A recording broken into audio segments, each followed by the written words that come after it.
Okay,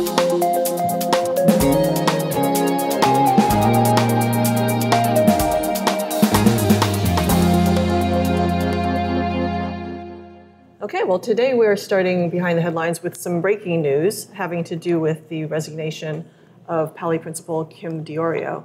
Elena, can you bring us up to speed on what happened today? Sure. Diorio announced just this morning in a message to staff, students, and parents that she's going to be leaving at the end of the school year. She does reference vaguely that she'll be returning sometime in the spring. She's currently on medical leave, but it's unclear what capacity she might return in, but she'll be leaving officially at the end of the school year. Okay. It's been quite a week of disclosures and non-disclosures and attempted disclosures. So at the beginning of the week, we had heard that a discipline letter that we were seeking would not be disclosed. Can you step us through kind of the backstory of how you were attempting to get some public records?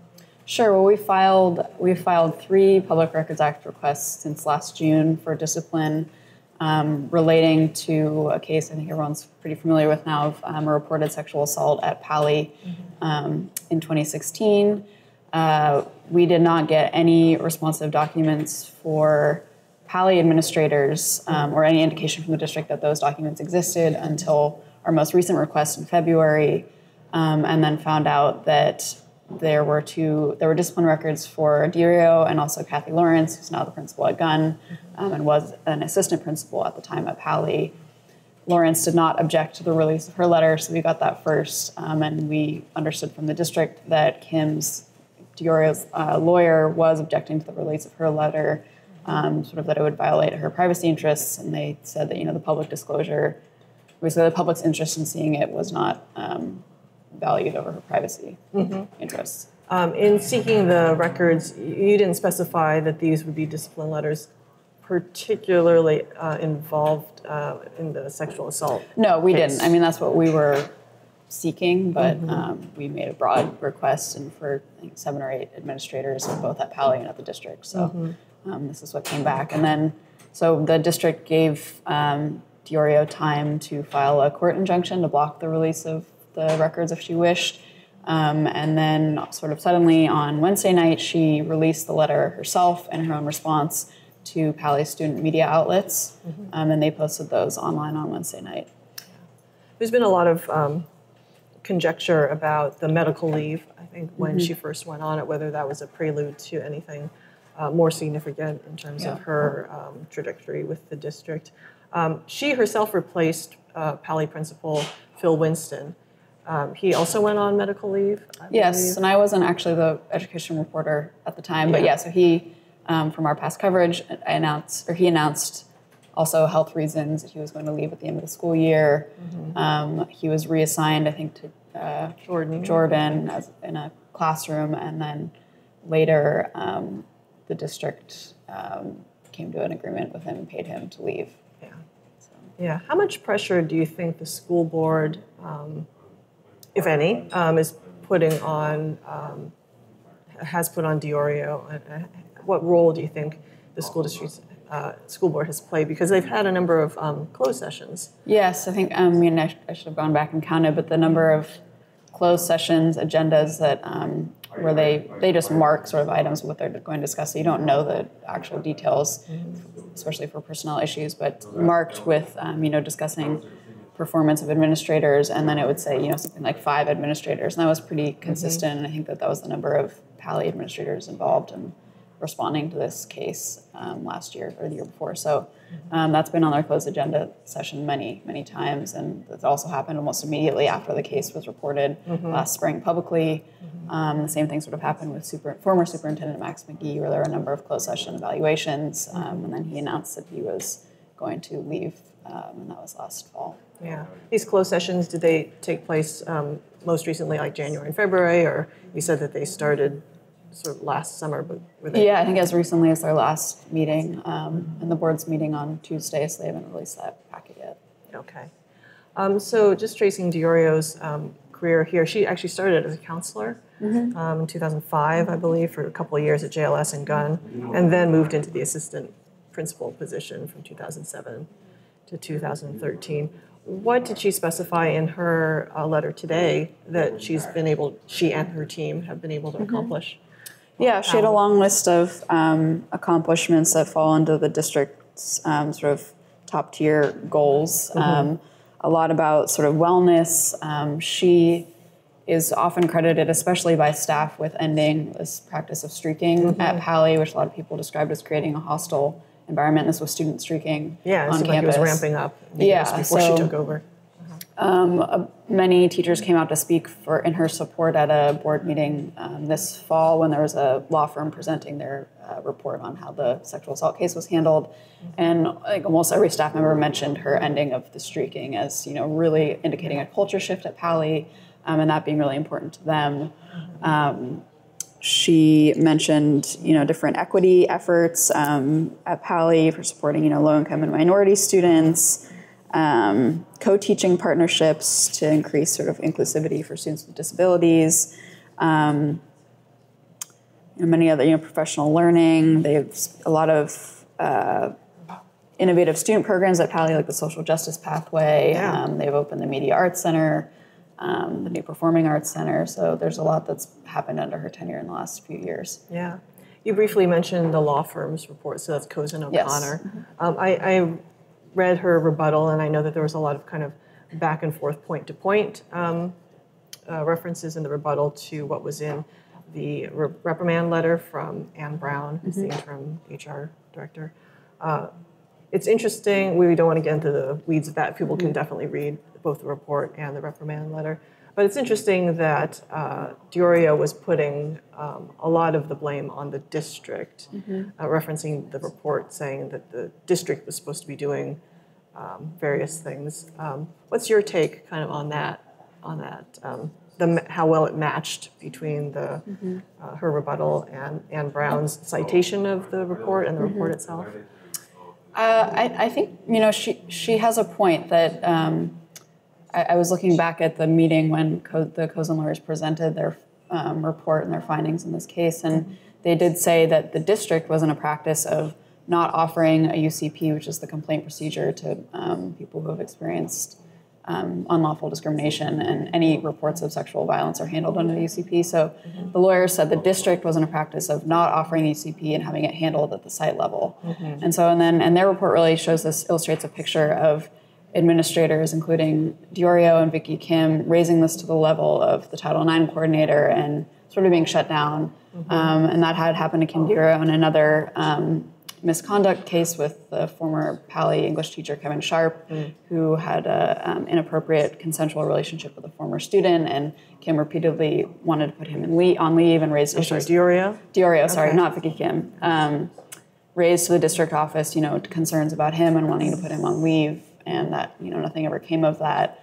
But she certainly holds responsibility as the principal of the school site to follow district policy, to follow federal and state law, and to provide students who say that they have been wronged in some way with all the protections that they're afforded, which clearly didn't happen in this case. Do you think that there's a culture within the within the district itself of basically making it difficult for teachers and or the principals to, are they just getting shut down when they do come forward, and so they're too discouraged to handle things?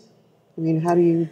I just think, the whole system has been kind of a mess. So there just, there weren't clear ways to report things. There weren't clear communication protocols for things to get from the site to the district, and things just got, and that was clear in the Cozen report. That was clear in the Office of Civil Rights findings, which looked at numerous cases at both Gunn and Paly, just sort of the process level of how to handle, really serious complaints about student safety was pretty, I would say, in disarray over the last several years. And there has been, there's been personnel changes and a lot of efforts to right those wrongs, and they're sort of moving towards a new system that would be a lot better. Do you know how many years she was actually a counselor? It was 2. It was 2. She 2005. I'm sorry, in Paly. Paly, okay. Yeah, she was a counselor before somewhere else. Okay, well, my point, I guess what I'm digging at is she was a counselor who presumably would be an advocate for students, right? And be the person that the students would come to if they had issues. Yeah. So if she's going back into that role, at least, or that's one of the things that's been suggested, on a temporary basis. I mean, do you have any perspective on, as a principal, wouldn't she have been aware of, have a little more sensitivity to what was going on because of her previous role? I don't think it's actually been said that she's going to go back to a counseling role. She said that she has many options in front of her. She was a counselor, so one could assume that she might consider counseling somewhere, but that's not. It's not carved in stone that will happen. No, that's not mentioned. Sure. I mean, of course, I think even if she hadn't been a counselor, I think you would assume that a high school principal would have those sensitivities. And you can see from their initial response, I think that every person involved initially responded with support and compassion for this female student. And they did put some interim measures in place, but it was really getting to those higher level sort of, Title IX regulations and requirements under district policy that the district has struggled with for so many years in other cases where things fell apart. And those are, of course, it's important to get those sort of initial interim support in place, but the higher level investigation and doing all that is almost more important, and that's where they failed.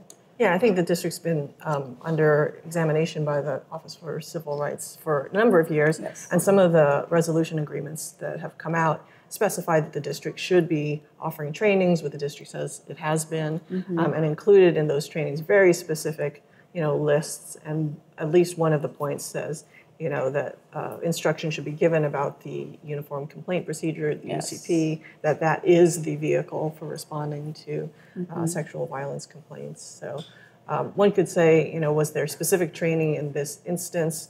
I think that's kind of superseded by the fact that this training has been ongoing for a couple of years, and there are certain policies that seem to be fairly well spelled out, although, when people get into their jobs and they have a million things to do, is it as clear as...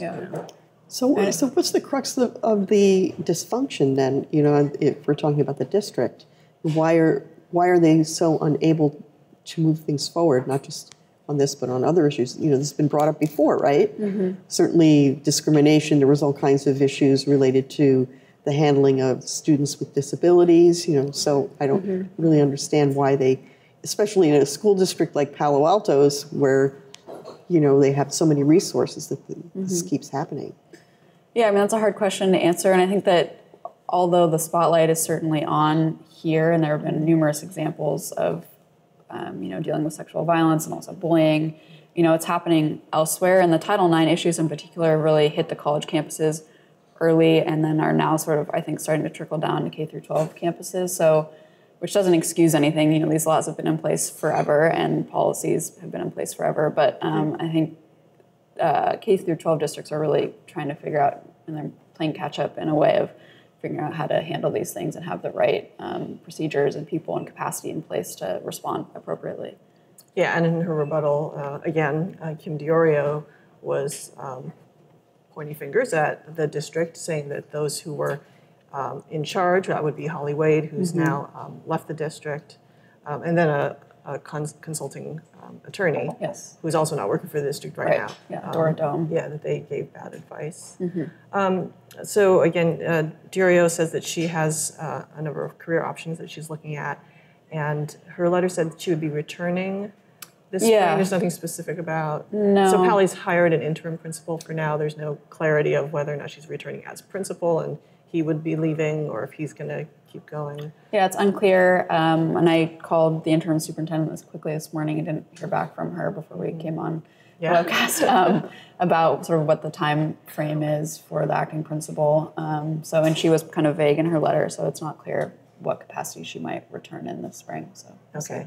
And real quickly, this is kind of the time of year when administrators and staff are either given layoff notices or announce their own plans. Who else in the district is eyeing an exit? So March 15th is sort of the legal deadline under state law for those announcements or notices. The chief budget official, Kathy Mack, announced recently she will retire in the fall. The principal at Escondido Elementary School plans to leave at the end of the school year, and he's been in the district for more than 20 years. So he's a really veteran administrator. I heard this morning that Barbara Harris, who's the chief academic officer for elementary education at the district, is leaving at the end of the school year. And I think that was it. So there's 4 in the last 2 weeks. Yeah, that's a lot of hiring to do, and there's Yes. and even now they're still looking for the superintendent. They are, yeah. For the They're school. Okay. largest search ever. Yeah. All right. So, well, I know you'll continue to follow what's going to happen at Paly, and if there's any fallout from the announcement made today. So, thanks, Elena. Well, that wraps it up for another edition of Behind the Headlines. You can always subscribe to us by clicking the link below, or we ask you to like us. Find us on paloaltoonline.com and discuss all of these issues on Town Square, which is at paloaltoonline.com/square. We're also on social media, Facebook, Instagram, and Twitter. We'll see you next week.